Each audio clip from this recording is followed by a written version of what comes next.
Spoiler, the podcast that doesn't give a shit about spoilers. We just want to talk about the movies. My name is Megan Kearns. My pronouns are she, her. I write film reviews for In Session Film.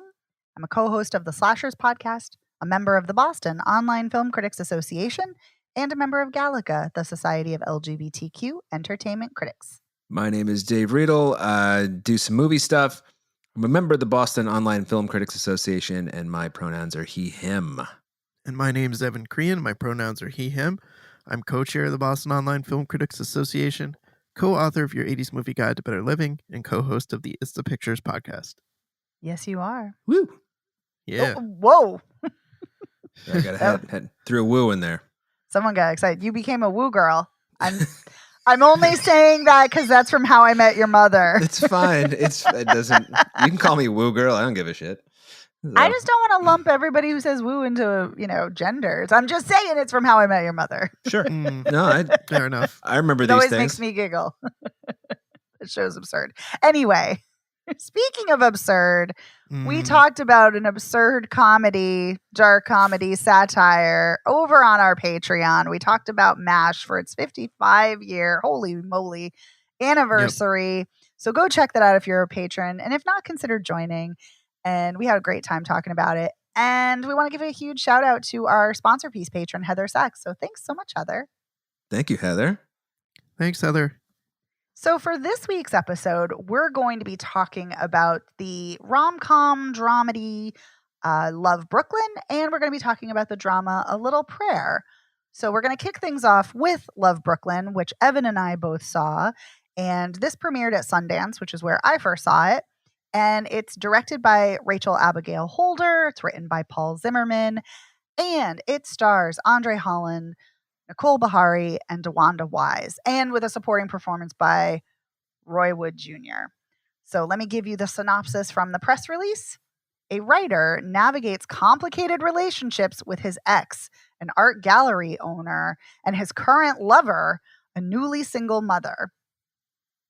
With the support of his best friend.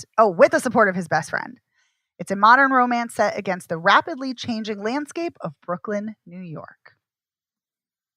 So, yeah, it's a bare bones description, but that is accurate. Yeah. That is what's happening. So, Andre Holland plays Roger and Nicole Beharie plays Casey, and they have a very effortless rapport.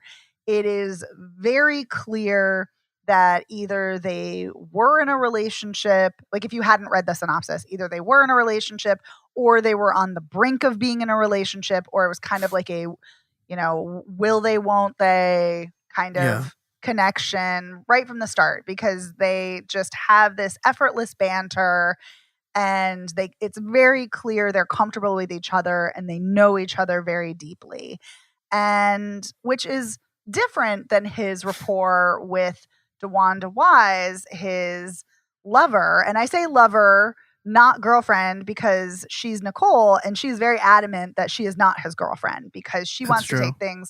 Yeah, she wants to take things very slowly because her husband died, and she, being a single mom, she's very thoughtful about introducing him into her life, even though her young daughter does know who he is. And so much so that she gets like jealous and she's like, I want to spend time with Roger. And they have like kind of like a little outing together, which is cute. So they have a different rapport. It's a very sexual rapport in that they're very open about their sex. They're very communicative about it, which is great. But she wants to take things very slowly, and he takes her to a friend's party. It's like a kid's party.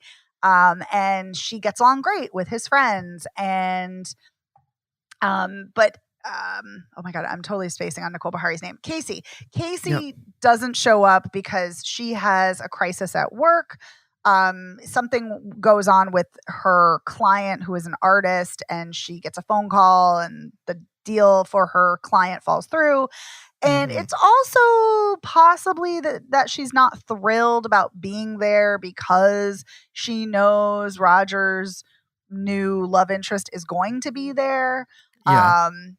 Because he gives her the heads up, but she doesn't say like, oh, I don't want to be there or anything. But she's just kind of like, oh, okay. And so that very well could be fueling it too. But she talks to him after the party. They're talking on the phone, and it's very clear she wants him to either come over or to stay on the phone with her, but he can't. Yeah. He's busy. And it's very clear she's upset by that and upset by their shifting dynamics, because they've been in stasis, clearly, where even though they're not together, they're still relying on each other for emotional support and spending so much time together. But that can't last that way forever. It's got to shift one way or the other. And so the film is kind of, exploring that, as well as he's trying to explore his new relationship. And Nicole is dealing with the grief of the loss of her husband, as well as her new relationship, as well as being a mom, as well as being a massage therapist. And then you have Casey, who is dealing with a changing gentrification in the neighborhood where her art gallery is. And she keeps getting these bids for a lot of money, but her grandmother gave her the art gallery and she doesn't want to leave. But she, is like disappointed and frustrated at the neighborhood changing. And then you have Roger, who's working on a book about Brooklyn. And when he originally got the book deal, it was all this kind of positivity about how great Brooklyn is. But now he's much more cynical and dour about it because it's changing so drastically. And he talks with his either agent or editor, and she's like, yeah, no, you can't do that kind of book. You need to do the book you originally pitched. So he's dealing with a lot of frustration as a writer and how to deal with that, because he doesn't want to write that book because he's like, that's not true to me. So they're all dealing with all of these various emotional obstacles. And then you have Roy Wood Jr., who is happily married, but somehow, for some reason, fantasizes about an affair and wants an affair, but he wouldn't really do anything. And his wife knows that he wouldn't really do anything. And then he has an interaction with a woman who's like very much interested in him because they're talking outside of a coffee shop. And then he's like, oh, I'm married. And she's like, well, what the fuck? But anyway. Yeah. Well, she actually is pretty good natured about it. No, she is. He's like, what should I get my wife for her birthday? I'm an idiot and didn't get her anything. And so she offers, she's like, well, you could probably start with flowers. That's probably a good idea. Yeah. No, she is very nice. Maybe I'm more like, what the fuck are you doing, dude? Yeah, no, I don't know what the fuck he was doing. No. But anyway, so that's what the film is. That's the landscape we're dealing with. Evan, what did you think of this? So I think overall I liked this movie. I did like the performances in it. I think Andre Holland, Nicole Beharie, and DeWanda Wise, I really liked them as kind of the love triangle in this movie. I think that Andre Holland and Nicole Beharie have really great chemistry. Yeah. And it's very believable to me that they feel like exes that are still very much friends and still have a really crackling chemistry. And so it makes it that much more difficult at the end when he says to her, like, we need to just he says like we need to take a break, but what he really means is like we just need to like cut ties with each other for a long time, because like this straddling the quasi relationship with her and this actual relationship that he's trying to pursue is not working. And it is a really sad moment. You really feel for her, and you really feel for her throughout the film of like her struggles with this relationship. And also with what is she going to do with her life? What is she going to do with this space that seems like it's failing business-wise? The art gallery is not successful, but she's poured all this time and energy and heart, but she also has this property that her grandmother gave her. So I think that to me is really interesting, that storyline, and pretty emotionally compelling, as is everything that's going on with DeWanda Wise, being a widow and the complications of having she says like, I'm a woman and I'm a person, I have needs, like I want to have sex, but like also it's really emotionally complicated and messy. Like I miss my husband, and it's just it's weird and it's tough, and it's tough on the daughter. Like when they go to the park, Roger and her, and that woman says, oh, you have a nice daddy. And she's like, that's not my dad. And, the rest of the night, she's very upset and doesn't want Roger around. And that all feels very real. So I feel like the drama is really interesting and the acting is really great. And the three people at the center of this, I think, all work well, feel very believable. I think I found this movie a little slow in places. I don't know how well sometimes the gentrification piece factors into it, specifically with regard to Roger and this I think it's an article that he's writing, but it's very weird because it's like, oh well, we gave you like money to write this, but then he hasn't written it, so it's like people don't generally get advances for an article, but it's very, that part of the story is kind of like weirdly written, where it's like, but he's still taking all this time to write it, but where's the money? Where's his money coming from? It's odd, and I don't feel like it comes to a very compelling conclusion when you're kind of like hearing his thing that he ends up writing. So that was kind of a bummer to me. But yeah, I think I'm just trying to think where I was going with that. Yeah, in some ways this movie feels a little aimless in places. Also Roger, speaking of Roger, he can be a very frustrating character in the way that like men can be, especially in like rom-coms and things. He's a dope. He's a dope that is really annoying because he's a guy who doesn't know what he wants, and so he can be very frustrating to watch. I mean, to the point where like he's like getting drunk and he shows up, at Nicole's house in the middle of the night, and it's shitty because he's like clearly there for a hookup, and she's like really annoyed that he's woken her up in the middle of the night, but then also invites him in, but then he doesn't come in like an idiot. And then later she kind of asks him like point blank, like, what are you looking for? What do you want? And I feel like both the women in this movie ask him and he just doesn't have an answer. And so that's really frustrating to watch as a viewer. And it's not saying that's like makes the movie bad or anything, but personally when I was watching it, I was like, oh God, you're such a dope, Roger. Get your shit together. Figure out what you want. And so like as a viewer, sometimes you're just like, oh my God, try to be anything but the typical idiot guy in a rom-com, please. I know. Andre Holland is very lucky that he is very charismatic and has that very smooth voice. Right. Ultimately, though, I do find it interesting that he picks Nicole in this. And I he says, do too. Yeah, like he's making the tougher choice. Like, but like, she has a daughter. He's going into a family unit that's already there, and so that may be the more difficult relationship to pursue, but also at the same time it's like if it was going to happen with Casey, like it probably would have happened. And also the movie reveals that they never really had a post-mortem on their relationship. They never really talked about why they didn't work.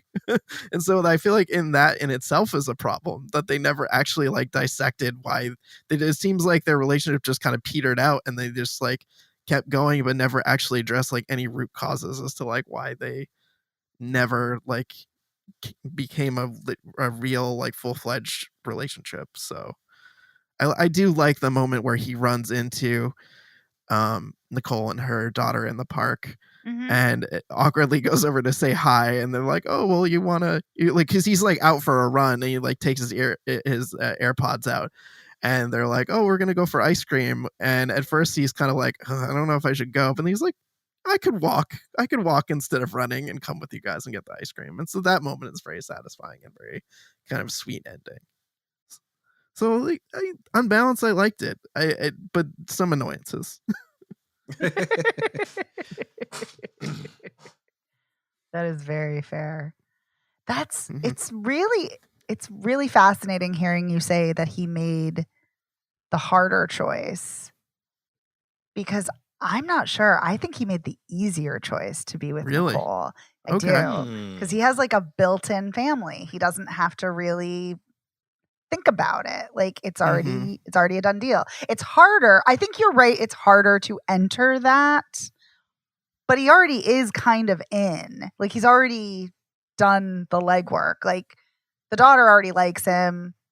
He's already gotten the routine down. I don't know. I feel like it's I feel like in some ways it's harder because she's always going to obviously love her husband and be grieving her husband. Right. And she has a kid, and that's obviously very complicated. But at the same time, I think in a way, it's almost like he didn't want to reconcile with his feelings about the dissolution of his relationship with Casey. So that's the easier place to turn, where I think he should have stayed single personally.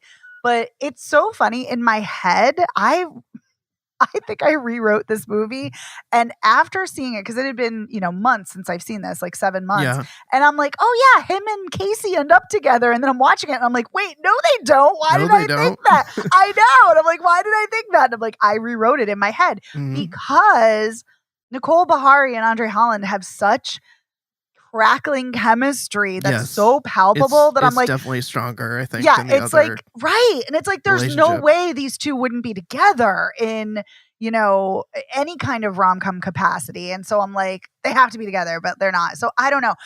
I think there's something about her because she's very independent or something. I don't know. There's something that feels like he can't pin her down. And so that's harder. I don't know. But then again, Nicole's a complicated person too. So yeah, I don't know. But I think Roger should be alone because Roger needs to figure his shit out. He does need to figure his shit out. He's such a dope. Yes, I think it's just like, oh God, dope. He is a dope. That's the best way I could. I know that's a word that I know, Dave, you like to use to describe characters, but he's dope. I think if watching this movie, you would find Roger to be a dope when he just he doesn't know what the fuck he wants, and when he's asked point blank by both of his love interests, he still doesn't know, which you're just like so disappointed in him as a character. Like, come on, Roger, get your shit together. Especially when you're dating a woman with a child and all of the complications of coming into that kid's life, and if you're not in it to win it, that's kind of really shitty of you. Yeah. I mean, that's why I'm like, I do like that we're kind of where the film starts, we're already midway into this relationship because it's very clear, like, they have this routine where he shows up at night and, they spend time together, and he's met her daughter, but they don't spend a ton of time together. And so I like that not only are we as an audience entering this relationship that's already happening as it's happening, but I like that Nicole is kind of taking her time in integrating him into her life, because I have to tell you, it drives me crazy when, and I know this is a weird thing to say as someone who's not a parent, it drives me crazy when parents introduce their significant others too soon to their children. And I say this as a child of divorce. It drives me crazy. I'm like, don't do it. So absolutely. I'm on your page. Thank you. So many problems. So many relationship advice subreddit posts and am I the asshole posts about mixed families trying to make things work. No. It's just I think that was also why I was so mad at Roger about this, because I read those all the time. I'm like, you idiot, you really need to be careful about this. You need to do it absolutely. No, you're totally right. The right way. How did you feel about Roy Wood Jr.'s character? I feel like he was kind of, I don't know that I even needed him in this movie, but I did laugh when he was running with the flowers in that one scene, when he clearly was so excited to run to his wife and bring her those flowers. I know, that was really sweet and really cute. I thought he was completely superfluous. I don't think that storyline was needed. I will say I do like Roy Wood Jr. specifically for one. It doesn't even have anything to do with this movie, but there's one very specific thing where he was talking about on the Daily Show about sauces and their expiration dates, and he was arguing about it, and he's like, "You're not in these sauce streets, you don't know." Anyway, it's such a great bit, and just thinking about it makes me giggle. So I think he's great. I just don't think there's much of a character here. So I get the idea of having because he spends so much time with these two women in his life, it makes sense that he would have a male figure in his life. Right. And that he would talk to his married friend about these relationships. But at the same time, his character does not feel fleshed out enough. So it feels unnecessary. And when he shows up, he mainly is just like super horny in the first couple of minutes. He's just like wants to know about his sex life. He's like being really horny and weird. Of like, oh God, I hope this isn't how the rest of this character is going to be, because I'm going to find him insufferable if this is how he's going to be in every interaction. It's funny because it really reminds me of Sex in the City when Miranda is like pregnant and she's like very far along in her pregnancy and she's like, I want to hear all about your sex. Like she wants to hear about the sex lives of her friends because she's living like vicariously through them because she's not having sex or something. So I was like, is that what's happening? Like, does he think that Roger is living this like swinging bachelor life? Like, it seems like he's not. Like, it seems like he's in a fairly monogamous relationship. So, Yeah. I'm like, yeah, get your head out of your pants, dude. Jesus. Yeah. It was weird. What is happening? Yeah. But other than that, I was going to say, I really liked this a lot. I mean, I'm the one who suggested this, so I clearly like this. But Yeah. I love Andre Holland. Oh my God, I love him so much. Loved him on The Knick. Love him in Moonlight. Love him in really anything. Love Nicole Bahari. I love her in Miss Juneteenth. She's always so great. And what I love, and I love their chemistry. DeWanda Wise is great too. But what I love so much, and things I noticed more on a rewatch of this, is that Nicole Bahari makes such great acting choices. Yes. And like just these spoken choices, but also these unspoken choices. Like the way she like runs her hands through her hair, like when she's like frustrated, or like the way her face will contort when she doesn't want to talk about something but kind of does want to talk about it. And it's so great, and it just makes her character here and in other projects that she's in, it makes her character feel so real and authentic and lived in. Like I feel like this is a person I want to hang out with and talk to. Like this is a real person. She does feel very real. Yeah. Whereas I don't always feel that way by an actor's performance in other projects. But yeah, she's so good. She's so underrated. She should be in everything. I love her. Agree with that. And to your point about her facial acting, there was one particular shot where it brought it to the forefront when Andre Holland is standing in the park and he's watching Nicole's daughter playing. Yes. And it's a sideways shot, and you basically see his face from the side, and you see her turned looking at him, and the devastation on her face when she realizes he is really into this relationship. He likes this kid. He wants this.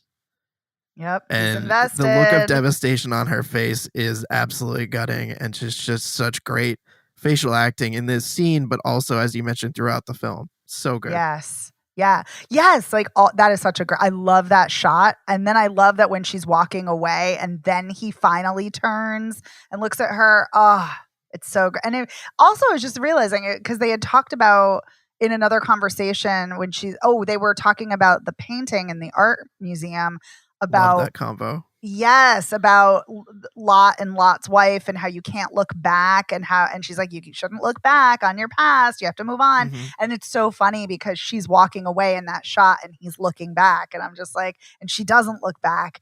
Oh, it's so good. But I also love her facial acting and her body language in the scene. I think it's the last scene we see her in the film when she's at the art gallery and she realizes like, I'm done. I'm moving on from this. I'm going to sell the place. And she looks devastated again, but it's a different kind of devastation. Right. But she also looks like she's dropped this massive weight off of her chest and that she's now untethered and free to do something else. And it's just, I feel like so many emotions are happening in that one moment, in that one scene. And I feel like there's so many moments like that with her in this film. Yeah. God, so I good. love her so much. She's so good. Me too. So good. Yeah. But her and Andre Holland, I'm telling you, I'm like, this is why I was rooting for them because they're, oh my God. I'm like, I almost want to be like, did you guys date in real life? Because like, I know you're acting, but maybe you should because it feels so real. Yeah, it does. Yeah. It does. But, to the point where like you really do feel bad for Casey yes! that he's cutting this off because it does. I don't know. Like you said, it feels in some ways like that should be the right decision, but it's not, I guess, for him. I know. Well, yeah. Also, I'm like, selfishly, I'm also like, as someone who, one of my best friends is my ex, and I'm like, I'm like, it can be done. You can do it. You can have them and you can be in each other's life and it can be great. But I digress. Right. I laughed at the scene where I think everyone else has been telling him about her love life because Casey doesn't share anything with Roger. And I think Roger's supposed to be like, everyone know about her love life but me. And it is a LOL moment. Yeah. Also, I feel like we'd be remiss if we didn't mention Brooklyn. Brooklyn looks so great here. Like, I love how I feel like immersed in it. And I mean, there are different neighborhoods in Brooklyn, but anyway, I love that. And I love that it kind of is it is a love letter to Brooklyn as well as to these characters, as well as to trying to find your place in life. Right. Yeah. Even Dopey Roger. Even Dopey Roger, yeah. Who you see throughout the film riding his bike, and there's a lot of really great cinematography of Roger just riding his bike throughout the city in various. He just seems to ride, forever at points. And the opening film, he's just riding his bike everywhere. Then all of a sudden, it cuts to him pulling up his bike, and he's been like wearing a white T-shirt, and all of a sudden he's dressed up. I loved that kind of cut to okay. Now he's formal Roger getting ready to go out on a date. Turns out with Casey. Yes. Also, this is like a small thing, but I noticed these things.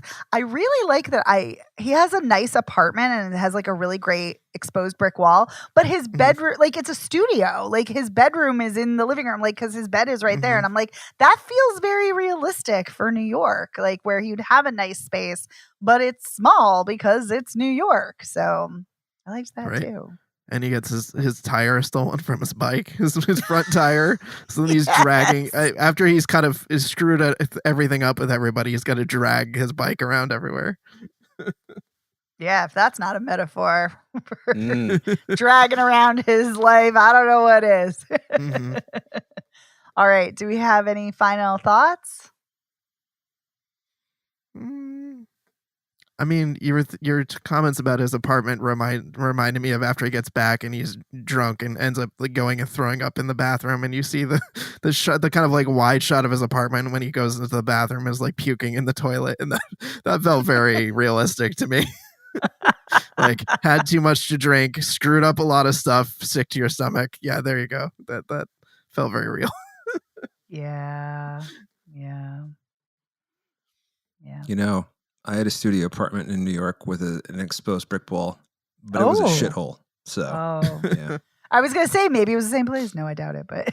Yeah. No, it was on the Upper East Side. It was terrible. Oh, well, there we are. All right. Well, I'm glad you liked this because I thought this was delightful. I really loved this. So I'm glad that you liked it, even though there were some annoyances. But I understand those annoyances. And yeah. I don't know. I don't want to say they're supposed to be there because I don't know. I think Roger is supposed to frustrate you. Yeah. But he does. Anyway. All right. But let's talk about a little prayer, which for some reason Dave wants to call a little pillow. I don't know. Say a little pillow for you.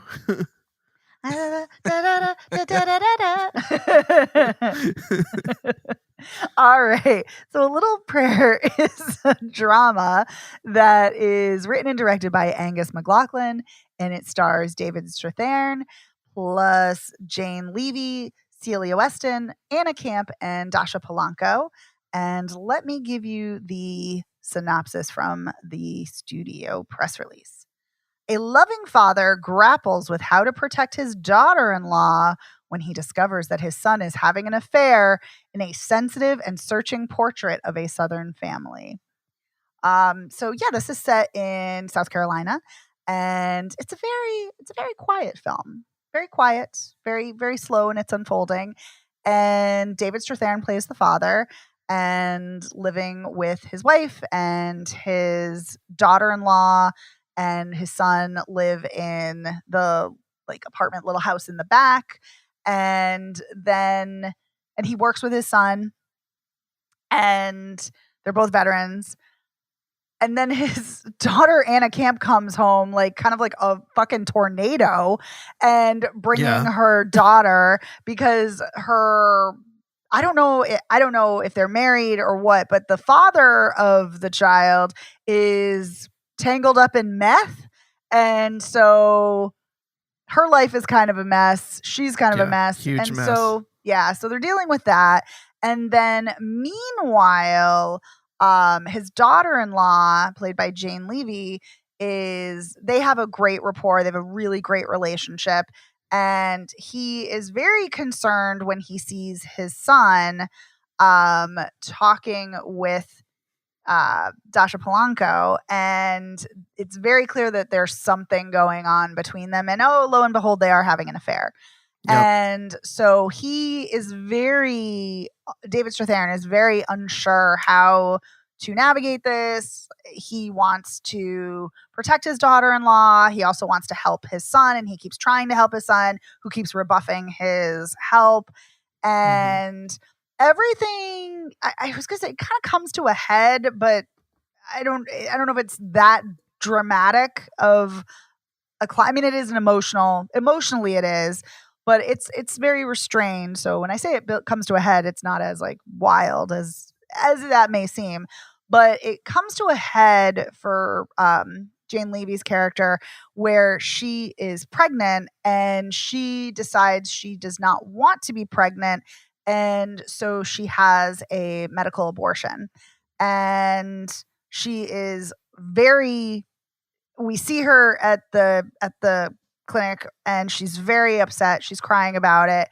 And the clinic worker is very lovely, very supportive, very great, which is extremely nice to see when we're dealing with abortion depictions on screen. And then her mother-in-law can just tell.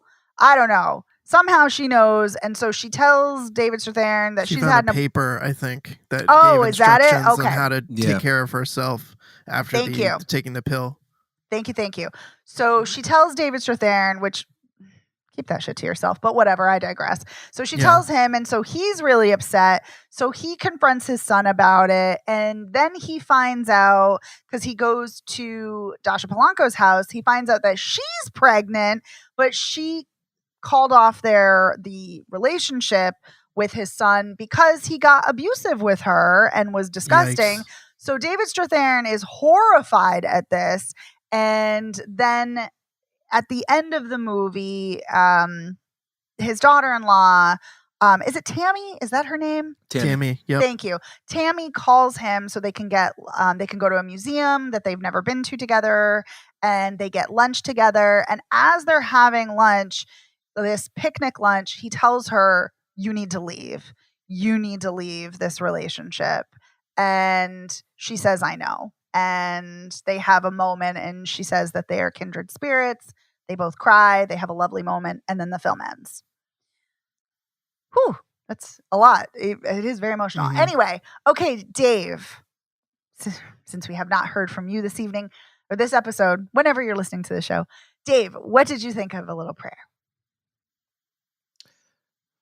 I think that this movie is less than the sum of its parts. Oh. I think you have you have great performances all around. A story that should be kind of affecting because it's acted by people that you like a lot, playing characters who are easy to like, although David Strathairn is a little bit of an overbounds stepper, but whatever. That's true. That whole thing where he goes to visit the Dasha Polanco is just like, you really sure this is a good idea? I mean, I don't know. I don't know how much we're supposed to sympathize with him, because if this were my father-in-law, I'd be like, dude, you need to back the fuck up. But, that's fine. It's not my father-in-law. I really liked I can never remember her name. Celia Weston. She's just so great. She is really good in this. And I like David Strathairn too. I just his character is just kind of a I mean, he's not a douche. I mean, he's well-meaning. He's just kind of wrong-headed. Maybe. I feel like he also he's kind of reaching a point where he's realizing that he bears some responsibility in yes, that's true. Being either absent or clueless or ignorant or some combination of all of those things in how his son was raised and how he's been, and kind of it seems like having some regret about not being more hands-on father. Right. And I mean, and every time that Celia Weston's just on screen and she kind of like throws out one of those little nuggets, it's like, you just should listen to your wife all this time. I mean, she's got all the answers, man. What the fuck is wrong with you? But I really liked Jane Levy a lot. I liked how quiet this movie is. Yeah. Which is a thing I don't get to say very often about movies. By the way, I know that we talked about Weapons a couple of weeks ago, but before the critic screening, they warned us that I haven't seen the movie yet, but they told us to tell you that one part of this movie is really loud. I didn't notice a huge loudness at any point, but whatever. So that's just my way of, dovetailing. Like, it's nice to see a movie that's quiet. I had you're not supposed to like David and, but you're not supposed to dislike him. I don't think.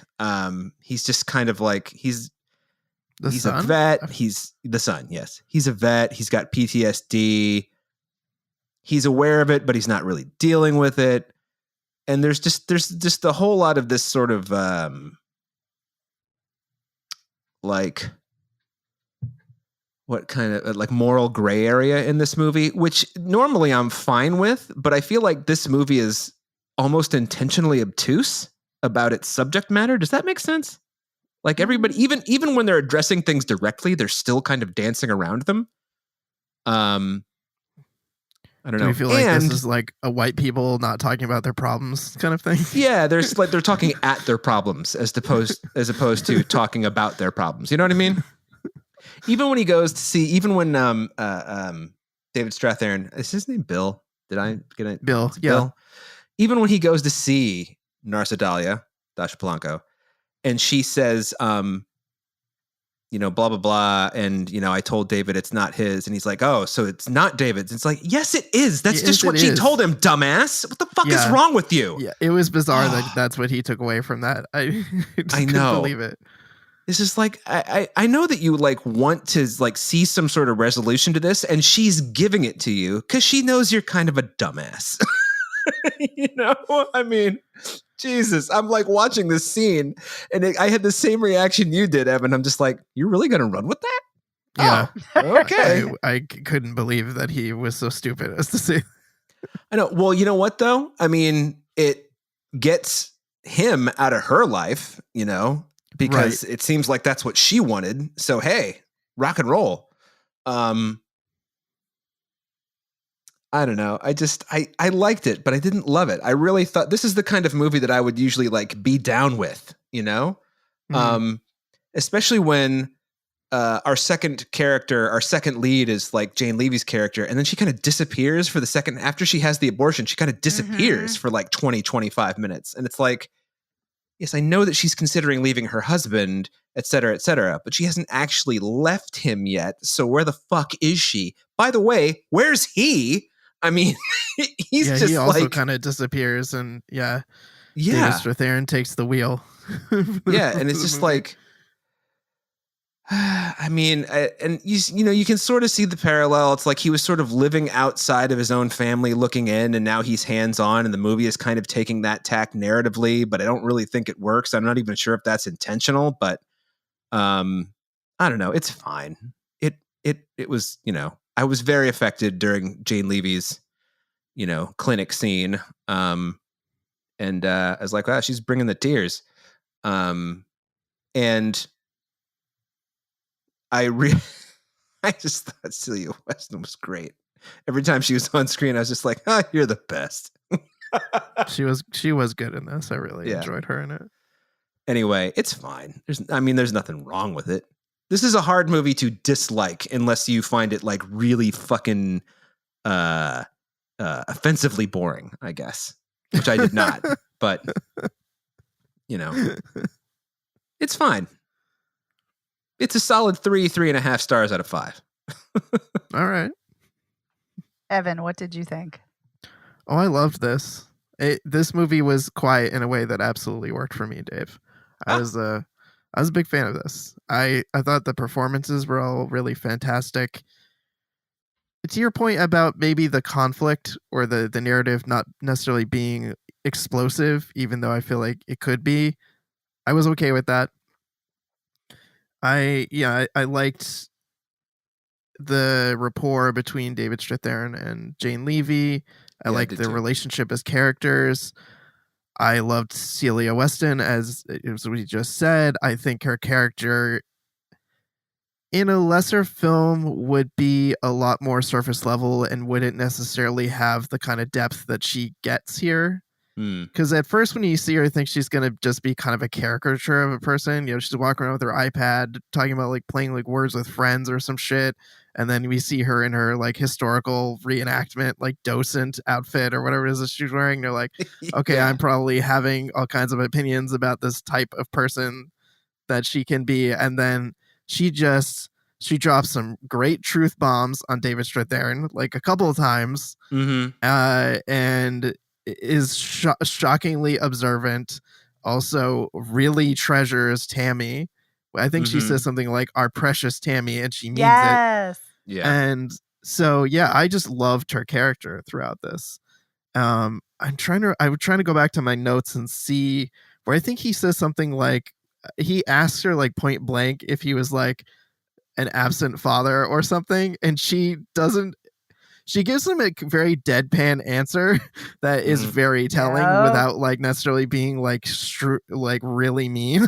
I just thought that line delivery and that scene was so well done. So she was great. The scene in the clinic I thought was also super well done. The way that we're just looking at Jane Levy receiving the information from the woman there, and we don't see the woman almost the entire scene until the like very last kind of moment where we look her in the eye and she's giving a very like empathetic, upset kind of look for this character, for Tammy. And I thought that was just so well done. And Anna Camp in this, I didn't recognize her at first.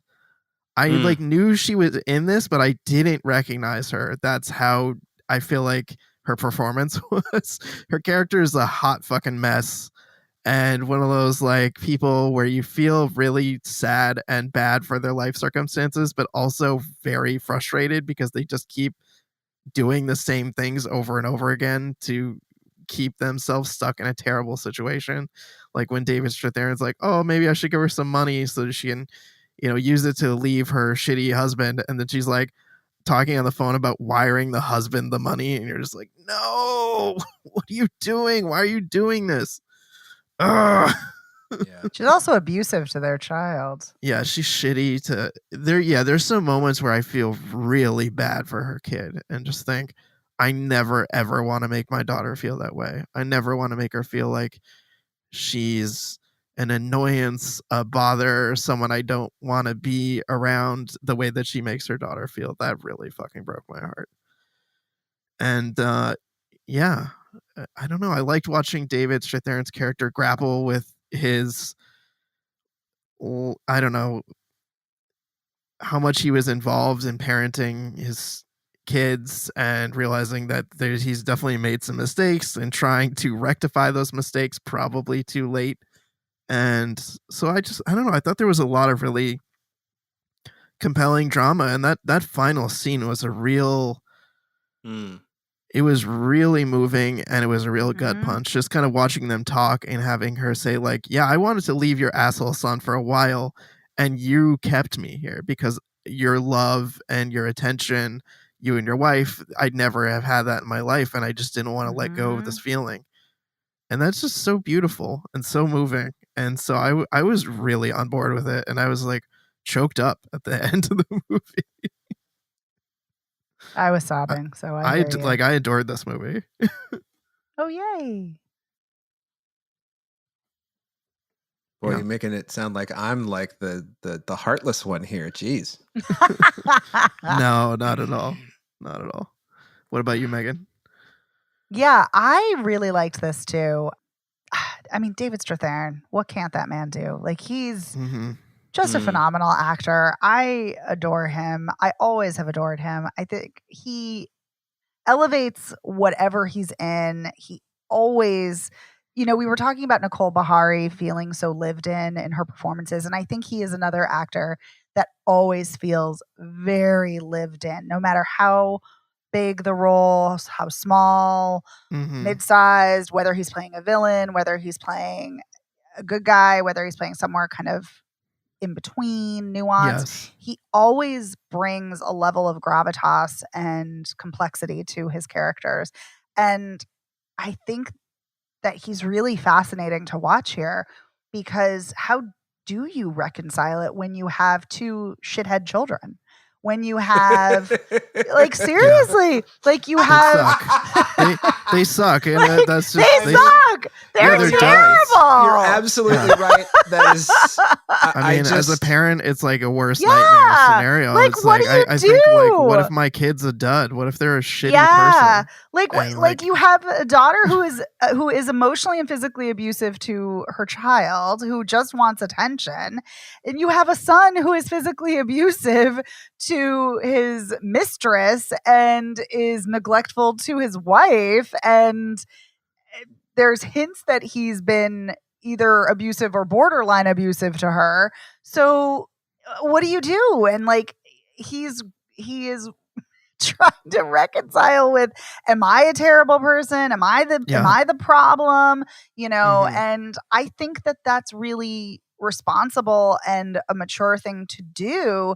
And what I love is that when he gets that information about his son from Nasadalia, he doesn't blame her. He doesn't like, oh, I don't believe it. He immediately is like, oh my God. And he's horrified. And then he immediately goes to protect Tammy and to tell her, you got to go. And I love that. I love that he is so there for her and in her corner. Both he and his wife are. They both are so supportive of Tammy, who is a gem of a human, by the way. Yeah. So good. So I love Jane Levy. She's excellent in this too. I love the relationship that Tammy and Bill have, and I really feel deprived of that until the end. When we get it in the last 10 minutes, that really, for me, brings the whole movie together. And I enjoyed seeing, because we get them in the beginning of the film, but then they're like separated throughout much of the film. And I'm like, no, but I want to spend time with the two of them together. They're the best part of this movie. And I felt so tortured. I'm like, I don't want to hang out with these other people. But Anna Camp is great. She's great as the disaster daughter. Yeah. Celia Weston is also really good. I always think of her as the mom from 10 Things I Hate About You, even though she's been in like, not 10 Things I Hate About You. No, How to Lose a Guy in 10 Days. Even though she's been in like a bajillion things. But yeah, and so this is really well acted. I like how slow it is. I like how quiet of a film this is. I felt kind of torn about the abortion scene. And earlier I called it a medical abortion, and I shouldn't have, because abortion is abortion. So that's bad on my part.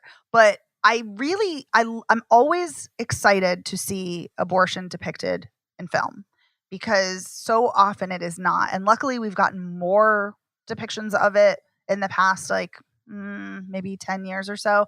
But it's still, considering that it is a routine medical procedure, we don't get enough depictions of it, positive depictions of it. So I love that the woman who's the clinic worker is like so lovely. And, Evan, you really described that scene great about how the camera focuses on Jane Levy. And it really reminded me of the scene in Never, Rarely, Sometimes, Always, because that's a choice that that is made that is made in that movie too, to focus on her face. And so I love that. I wish, and maybe this isn't realistic, but I still kind of wish the nurse or the clinic worker had said to her, though, when she was like, I'm not just doing this for me, that it would have been okay if she was just doing it for herself. So I wish that had been there. And it felt, especially afterwards, when you have Celia Weston's character telling Bill about it, and I'm like, oh, but that's not your place to tell. And like, I get why she told, and people are, people tattle, people talk, and she's worried about Tammy, of course, but I'm like, oh, that's her business. So I don't know, but I'm nitpicking here, but at the same time, I'm really glad to have seen it on screen. And also, it was also sidebar, but along very much the same lines when Dasha Polanco talks about how the son was so abusive to her and like pushed her around and stuff. He also was emotionally abusive because he was trying to coerce her into getting an abortion, which is so disgusting. So, but I do like that there was talk about him not just being physically abusive, but it showing that that abuse takes multiple forms. And I also love that there's no excuse for, like, yes, he is struggling. Yes, he has PTSD. Yes, he is not getting the help he needs. But the movie doesn't make excuses for him. It's not like, oh, well, oops, No. he's a veteran. Oh, what are we going to do? Like, no, he's a piece of shit. Like, he happens to be struggling and he's a piece of shit. Both things are true. Yeah. And I appreciate that. He is a piece of shit, and it's very clear how uncaring he is about the whole thing. He just does not give a shit about what anyone else thinks, what his dad thinks, what his wife thinks or feels. He just is like doing it like he's ordering a pizza. Like he's just, you know what I mean? Like he's just doing everything like he just does not, it doesn't even register. And I think that makes him an even bigger piece of shit. And I love how physically affected David Strathairn is when he learns this from Dasha Polanco. I do wish he actually apologized to her, though. I wish he was I agree. I'm so sorry you went through that. I think that would have been great. And also, I wish he really confronted his son more, because he really still dances around it when he's like, if your drinking's getting to be a problem, like, you should probably go see somebody about that. Not, you should stop fucking cheating on your wife, you fucking idiot. Yeah, and stop being abusive to women, you garbage human. Yeah, when he says something like, oh, you could lose a whole lot more than that baby or whatever, then it's like, okay, then he was like more direct, but he still could have been way more direct way earlier with him. Yeah, I think that's also kind of creepy, talking about how, like, losing a baby, and I'm like, but anyway, like, that's some of the language around that's talked about. I'm like, oh, but people are fallible and don't always say the proper thing. And Bill is very, very, he's very complex. He's got, he fucks up a lot. His heart is in the right place, and he's a gentle person emotionally, but he makes a lot of errors. And I do like that we see that. We see that he's not a perfect person, but he is trying to do the right thing. But I agree with you. It would have been great if he like really stuck it to his son. But at the same time, I wonder if he didn't, because I wonder a couple of reasons if that wasn't where the film went, because I wonder if that wouldn't have felt realistic, like that would have felt too melodramatic from the filmmaker's perspective. Or is it because Bill feels so guilty because he feels like he wasn't there for his kids, he let them down, and now they're disasters. And so, like, is this, or does he really think that's the solution, that it's just the drinking? So I'm not sure. But what I like about this film is that I'm thinking about all these things. Like, I'm not thinking of it as like a plot hole. I'm thinking about like, oh, is that what the character's mindset was? Oh, or is it this, or is it that? And I like that because that makes them feel more fully fleshed out and real, which I appreciate. Yes. Absolutely. Yeah. But I do like that this is very quiet. But I will tell you, I think if that last 10 minutes weren't in this film, I would have, I don't want to say a different opinion of this film. I still would have liked it, but I would have been like, it's all right. But like, that last 10 minutes just brings everything together. Yes. I agree. Yes. Yeah. It's so beautiful. Because it is. You're absolutely right. But I also think, Dave, you're right that their absence, that Jane Levy's absence throughout the last, chunk of the film, and focusing on David Strathairn, leading to Megan's point, because it is like that. If we didn't get everything coming together, it wouldn't work. Yes. But I do wish we had spent more time with Jane Levy. Like, I wish it had been sprinkled in a bit more, where we spend some time with her. Yeah. But wow, some excellent acting here.